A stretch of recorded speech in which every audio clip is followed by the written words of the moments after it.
کہ بستر سے اٹھ نہیں پایا۔ اب اس کی بے قراری اور زیادہ بڑھ چکی تھی۔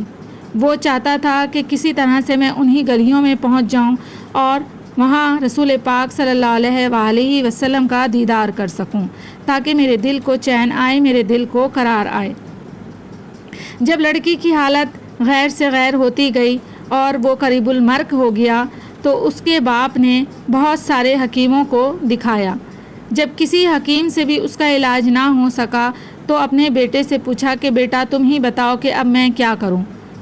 اس لڑکے نے اپنے باپ سے کہا کہ بابا اب میرا آخری وقت ہے اور میری آخری ایک خواہش ہے، بس تم اسے پورا کر دو۔ باپ نے بیٹے سے پوچھا کہ ہاں بیٹا بتاؤ تمہاری کیا خواہش ہے۔ تب بیٹے نے اپنے لب آہستہ سے کھولے اور محمد مصطفیٰ صلی اللہ علیہ وآلہ وسلم کا نام لیا۔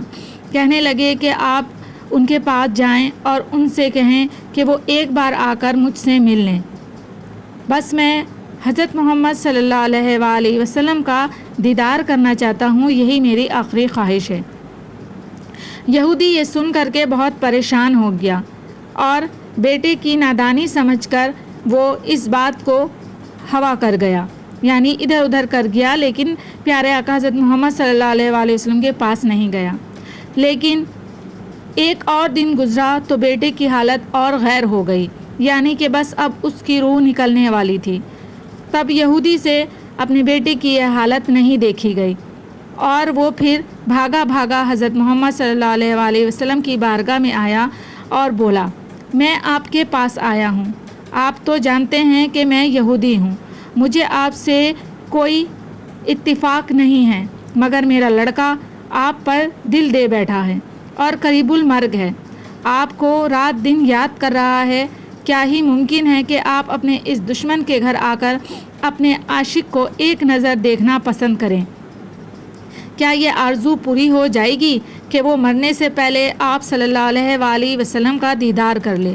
وہ کسی اور چیز کی آرزو نہیں کر رہا۔ آپ صلی اللہ علیہ وآلہ وسلم نے یہ نہیں فرمایا میں جاؤں گا یا نہیں جاؤں گا۔ آپ صلی اللہ علیہ وآلہ وسلم نے یہ نہیں فرمایا کہ میں وہاں جاؤں گا یا نہیں جاؤں گا۔ یہاں پر بھی حضرت محمد صلی اللہ علیہ وآلہ وسلم نے وہی کیا جو ان کا لقب تھا، رحمت للعالمین۔ پیارے آقا حضرت محمد صلی اللہ علیہ وآلہ وسلم تمام جہانوں کے لیے رحمت بن کر آئے، چاہے وہ یہودی تھے، چاہے وہ عیسائی ہوتے، چاہے وہ مسلمان ہوتے، جانور ہوتے یا کوئی بھی ہوتا، آپ صلی اللہ علیہ وآلہ وسلم کی رحمت سے کوئی بھی خالی نہیں رہتا تھا۔ آپ صلی اللہ علیہ وآلہ وسلم تمام جہان کے لیے رحمت تھے، وہ کسی سے بھی بد اخلاقی سے پیش نہ آتے، ہر انسان سے عمدہ اخلاق سے، حسن اخلاق سے پیش آتے۔ اس یہودی کی بات سن کر آپ صلی اللہ علیہ وآلہ وسلم نے فرمایا ابو بکر اٹھو، عمر اٹھو، علی چلو چلیں، عثمان آؤ، باقی بھی جو سب ہیں چلیں، آپ کے عشق کا دیدار ہم بھی کریں۔ اپنا دیدار اسے دیتے ہیں، آخری لمحہ ہے، آنکھیں بند کرنے سے پہلے اسے ہم کچھ دینا چاہتے ہیں، چلو چلتے ہیں۔ یہودی کے گھر پہنچے تو لڑکے کی آنکھیں بند تھیں۔ حضرت محمد صلی اللہ علیہ وآلہ وسلم کا سراپائے کرم ہی کرم ہے۔ لڑکے کی پیشانی پر آپ صلی اللہ علیہ وآلہ وسلم نے اپنا دست اقدس رکھا، لڑکے کی آنکھیں کھل گئیں، جیسے زندگی لوٹ آئی ہو، جسم میں طاقت آ گئی، ناتوانی میں جوانی آ گئی۔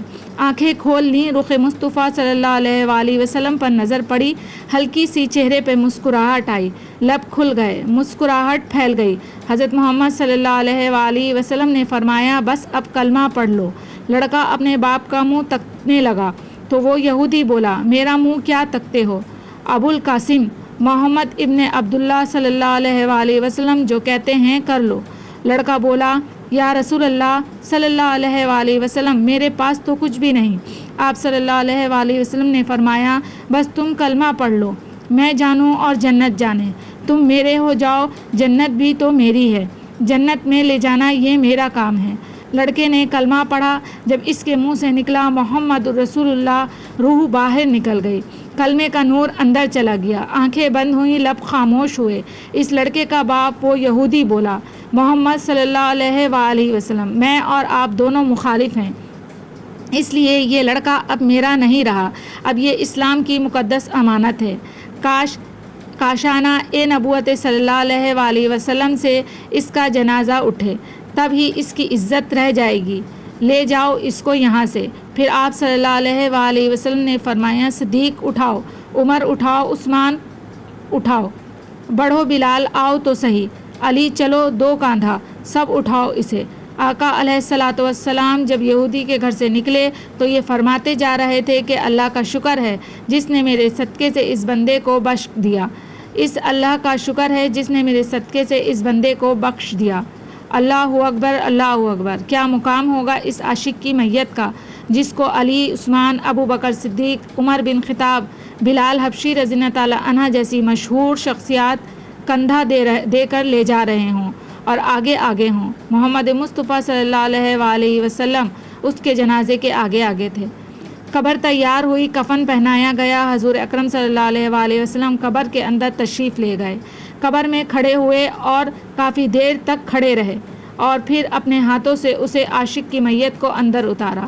آپ صلی اللہ علیہ وسلم قبر کے اندر پنجوں کے بل کھڑے تھے، مکمل پاؤں مبارک زمین پر نہیں رکھے تھے۔ کافی دیر کے بعد آپ صلی اللہ علیہ وسلم قبر سے باہر آئے تو چہرے پر تھوڑی زردی چھائی تھی، تھکن محسوس ہوئی۔ اللہ غنی۔ صحابہ پوچھتے ہیں حضور صلی اللہ علیہ وسلم یہ کیا ماجرا ہے؟ پہلے تو یہ بتائیں آپ صلی اللہ علیہ وسلم نے قبر میں پاؤں مبارک مکمل کیوں نہیں رکھے؟ آپ صلی اللہ علیہ وسلم پنجوں کے بل کیوں کھڑے تھے؟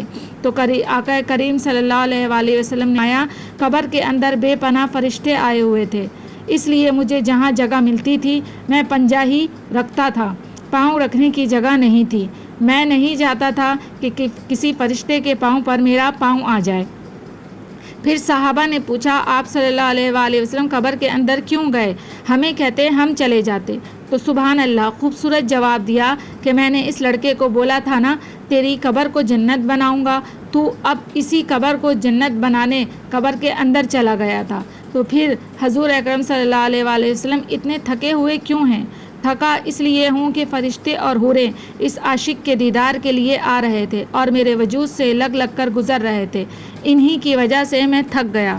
سبحان اللہ، کتنا پیارا قصہ ہے عاشق رسول حضرت محمد صلی اللہ علیہ وسلم کا۔ تو یہ اس چیز سے، اس قصے سے، اس واقعے سے ہمیں یہی سبق ملتا ہے کہ اللہ تعالیٰ کے رسول صلی اللہ علیہ وسلم سے سچی محبت کریں، ان کے بتائے ہوئے تمام کام جو سنت رسول صلی اللہ علیہ وسلم ہے ان پر عمل کریں، احادیث پر عمل کریں، نماز پڑھیں جو ہمارے پیارے آقا